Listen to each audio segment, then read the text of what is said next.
Olá! Esse é o nosso primeiro encontro sobre o curso de biodiesel e vamos começar falando sobre biodiesel, um caso de sucesso.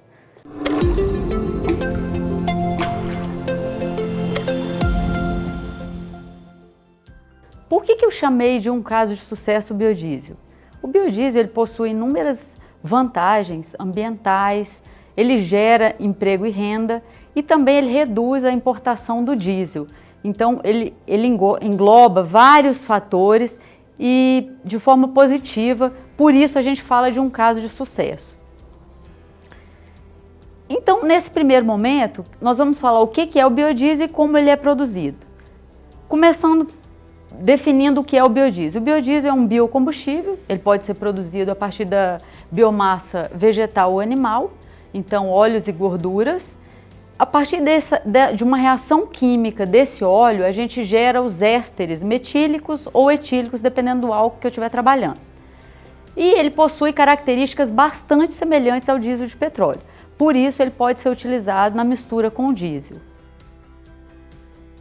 Eu falei das vantagens ambientais, então qual a diferença de queimar um combustível fóssil e queimar um biocombustível? Quando eu queimo um combustível fóssil, como o diesel, eu estou liberando CO2 para a atmosfera.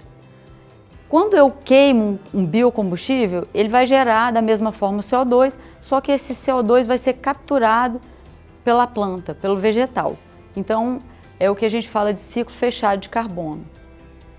Continuando nessa fala que o biodiesel é um caso de sucesso, o Programa Nacional de Produção e Uso do Biodiesel, ele teve origem em 2005. Em 2005, ele começou com caráter autorizativo, de 2%. Ele passou a ser obrigatório, ou seja, a mistura compulsória de biodiesel no diesel, de 2%, em 2008. Tivemos uma determinação por uma resolução do Conselho Nacional de Pesquisa Energética com incrementos de 1% de biodiesel no diesel até chegarmos 15% em 2023.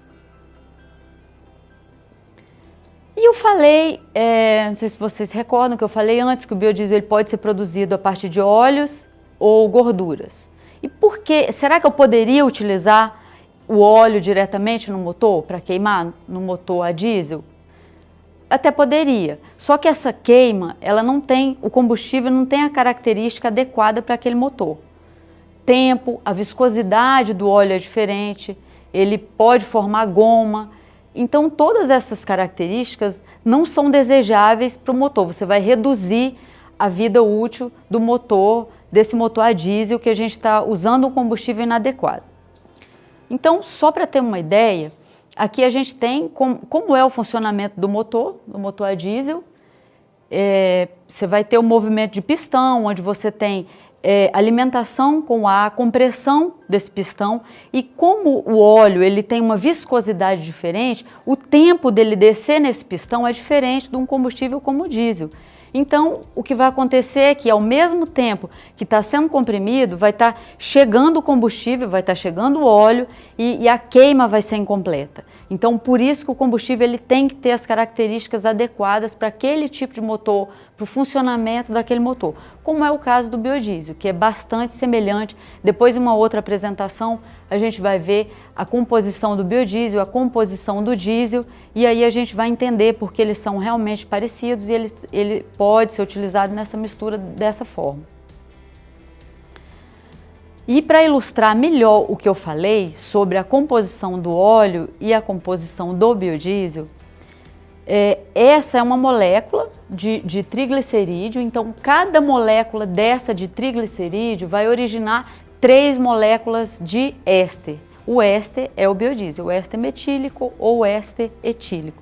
Então, assim, isso dá uma diferença muito grande na viscosidade, na densidade e em outras características também do óleo, como oxidação, acidez e outras. E quando eu penso eu falei que ele pode ser produzido a partir de óleos e gorduras. Que óleo utilizar? Eu posso utilizar qualquer óleo para produzir o biodiesel? Qualquer óleo fixo. O que é isso? Esse óleo constituído por triglicerídeo. Então, posso usar óleo de soja, óleo de algodão, girassol, canola, palma, mamona, macaúba, Todos esses óleos podem ser utilizados para produzir o biodiesel. Gordura animal, sebo bovino, gordura de frango, gordura suína, todos esses são utilizados para produzir o biodiesel. Mas tem diferença em eu produzir o biodiesel a partir de um óleo? Tem bastante diferença. Por exemplo, se eu utilizar um óleo com um teor de cadeias saturadas bastante elevado, como é o caso da gordura bovina. Tem uma porcentagem de ácidos graxos ali naquele óleo elevada de ácidos graxos saturados. O que acontece com esse biodiesel? Ele vai solidificar, se ele for feito apenas desse tipo de gordura, ele vai solidificar a temperatura ambiente. Isso não é interessante, porque eu tenho exatamente esse tempo de injeção no motor. Então ele tem que ser fluido, ele tem que estar líquido à temperatura ambiente. E se eu pegar, em contrapartida, se eu pego um óleo que tem um alto teor de insaturados ou poliinsaturados, o que é isso? Ele tem mais de uma dupla ligação na cadeia carbônica. Isso é interessante? Do ponto de vista da fluidez do combustível, sim. Mas quando eu considero a oxidação, que é um problema para o biodiesel, aí já é um ponto negativo, porque ele vai sofrer oxidação de forma mais rápida. Então, é interessante que a gente tenha um pouco de saturado, um pouco de mono, de preferência, uma quantidade até maior de monoinsaturados que poliinsaturados. E falando sobre a produção do biodiesel, inicialmente vários processos foram utilizados na tentativa de usar o óleo vegetal no motor a diesel. Microemulsão, pirólise. No entanto, esses processos eles não dão origem ao que a gente chama e conhece, é definido como biodiesel, que são os ésteres metílicos ou etílicos. Então, mesmo sendo para produzir ésteres, a gente tem mais de uma rota. Nós temos, se vocês observarem o que está destacado em vermelho, é o que usualmente as usinas trabalham. Então é a rota mais comum industrialmente usada. E daí nós temos outros processos. Então o biodiesel ele é produzido por rota catalítica homogênea. O que é isso? O catalisador ele está na mesma fase que os reagentes. Então ele vai solubilizar no reagente, no caso que é o álcool. Utilizado, a gente pode utilizar o metóxido, o metilato, né, o metilato de sódio, o metilato de potássio. No laboratório a gente pode utilizar o KOH, o NaOH. Nas usinas é comum que se utilize já o metilato por praticidade, né? Você já adquire o metilato já no álcool que vai ser utilizado para a produção. Então a gente trabalha com a catálise na usina. Catálise homogênea básica, como eu falei, o KOH, o NaOH são bases, né? Então é utilizado como catalisador. A reação leva então o óleo, o álcool, o catalisador, agitação e aquecimento. Eu posso utilizar também o ácido, Em que casos que é interessante eu utilizar o ácido como catalisador? Principalmente quando o óleo tiver uma acidez elevada, porque para produzir o biodiesel é interessante que eu tenha uma acidez do óleo de no máximo até 1%. Passou daí, eu já tenho que partir para uma reação em duas etapas, que é uma etapa utilizando a base e uma etapa utilizando o ácido como catalisador. Por que isso? Porque senão eu vou gerar sabão. Eu tenho uma grande quantidade de ácido no meio, se eu usar a base como catalisador, eu vou gerar sabão no meio, eu vou perder rendimento. Então é interessante que eu tenha as duas etapas, com um óleo de elevada acidez. O que se pode fazer para resolver, para minimizar esse problema? Quando a gente trabalha com óleo, eu vou trabalhar com um óleo que tem uma elevada acidez, eu posso misturar esse óleo até com um óleo de baixa acidez até eu ter uma acidez abaixo de 1%. Isso é usual, mas também a gente pode ter, desde o início do programa, nós temos muitas pesquisas com catálise heterogênea. No finalzinho aqui eu vou falar um pouquinho da catálise heterogênea, que é um catalisador que vai ser recuperado depois da reação. Seria uma vantagem, mas essa reação ela não é muito utilizada, é mais utilizada na pesquisa. Já eu vou comentar o que acontece, por que ela não é adotada comercialmente. E além disso, a gente ainda tem outros processos, como a hidroesterificação. A esterificação não são tão comuns nas usinas, mas também pode ser utilizado. E tem também, utilizando enzimas, que seria a catálise heterogênea, para produzir o biodiesel. Também se encaixa nessa parte de catálise heterogênea. E um outro processo ainda, que também ele não seria tão viável comercialmente, que seria o processo supercrítico. Não utiliza catalisador, então aí seria uma grande vantagem, mas você utiliza reações não tão brandas como temperatura, pressão, que você tem que trabalhar com essas condições mais elevadas e aí já é um dificultador para o processo.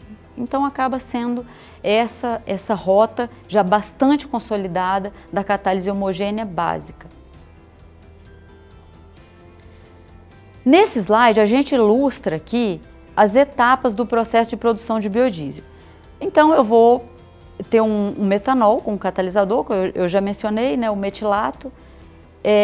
Eu tenho o óleo, esse óleo chega na usina, normalmente ele passa por um processo de pré-tratamento. Para quê? Eu tenho que retirar alguma impureza, como fosfolipídio, eu tenho que fazer um branqueamento, eu tenho que adequar esse óleo ao processo.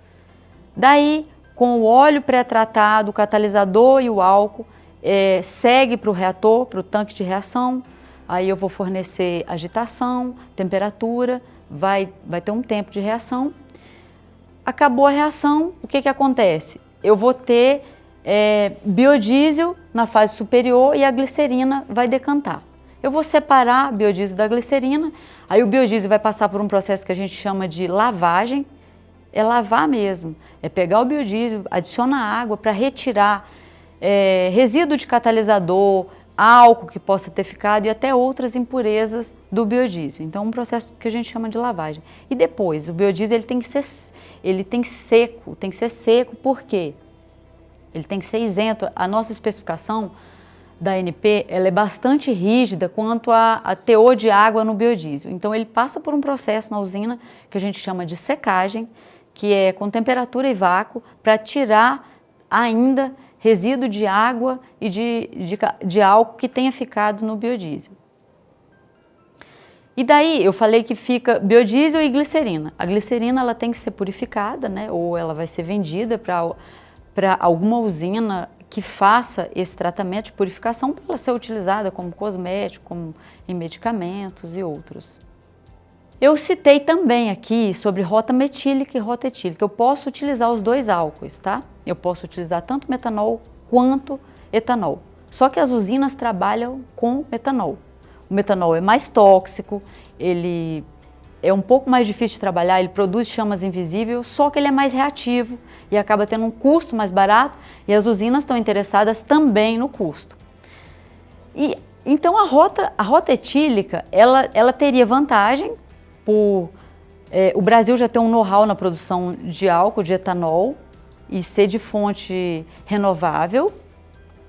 Porém, o que acontece com o etanol? A reação é mais lenta, a separação do biodiesel é mais difícil, a purificação desse álcool exige uma coluna azeotrópica.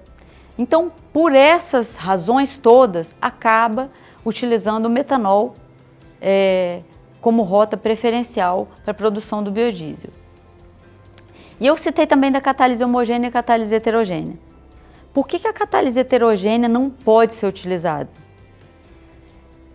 Ela tem vantagens, olha só que bacana, ela tem toxicidade reduzida ou nula. Esses catalisadores, eles reduzem a corrosão nos reatores, nos tanques, evita a formação de sabão. No caso que eu comentei, lembra que eu falei da acidez elevada? Então, a acidez elevada eu ponho uma base, gera sabão. Com esses catalisadores heterogêneos, eu poderia reduzir esses problemas. Eu teria uma maior pureza, no final até para retirar esse catalisador, para reutilizar o catalisador em outros ciclos de produção de biodiesel. Fantástico até aí. Tá. E quais seriam, então, as desvantagens de se utilizar a catálise heterogênea, o catalisador heterogêneo? Maior custo, então daí já acende aquela luz vermelha, porque a usina ela não quer impactar no valor, e nem pode, porque ele tem um custo baixo, o combustível, então ela não pode agregar mais custo ao seu processo. Ele tem mais custo, o gasto energético é maior, porque você tem que fornecer mais energia. Normalmente essas reações elas acontecem a uma temperatura bem mais elevada e com um tempo de reação maior. E a conversão, além disso tudo, a conversão no final ainda costuma ser mais baixa que na rota já tradicional estabelecida, que é na catálise homogênea. Então, assim, dificilmente, não é impossível, mas assim, no atual momento, é uma rota que não é utilizada comercialmente por todas essas razões. Bom, então, nesse encontro é isso. Agradeço a atenção. No próximo encontro falaremos mais da qualidade do biodiesel.